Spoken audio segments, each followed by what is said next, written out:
નંદલાલાનો જન્મદિવસ છે, પણ મારા વાલા, શું તમને કાના અને કૃષ્ણ વચ્ચેનો તફાવત ખબર છે? કાનો એ નામ નથી, બાળપણ છે.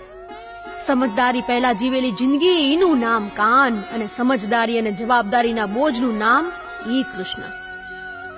ગોપીઓના વસ્ત્રો ચોરે, ઈનું નામ કાનો, પણ દ્રૌપદીની લાજ પૂરતો જવાબદાર મિત્ર, ઈનું નામ કૃષ્ણ. બાંસુરીના સૂર રેલાવી રાધાને રીઝવે, ઈનું નામ કાનો, પણ પોતાની સૌથી નાની પત્ની સત્યાને સમજદારી ભરી વાતો કરી રીઝવે, ઈ કૃષ્ણ. માને મોઢું ખોલી વિશ્વ દર્શન કરાવે, ઈનું નામ કાનો, પણ યુદ્ધના મેદાનમાં અર્જુનને બોધ આપી શકે, ઈ કૃષ્ણ. ગાયું હારે ભમતા ભટકતા ઘરે આવી જશોદાની ગોદમાં સૂઈ જાય, ઈ કાનો. અને દ્વારકાના એને મોટા મહેલમાં સાવ એકલા નીંદર લાવી શકે, ઈનું નામ કૃષ્ણ. કૃષ્ણના તાકતવર બાજુ સુદર્શન ઉપાડી શકે, પણ વાસળીનો બોજ ઉપાડવા તો કાનો જ થવું પડે બાપલિયા, ઈ કૃષ્ણનું કામ નહીં.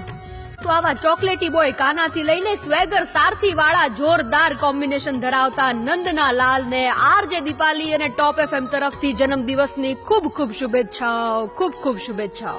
જય શ્રી કૃષ્ણ.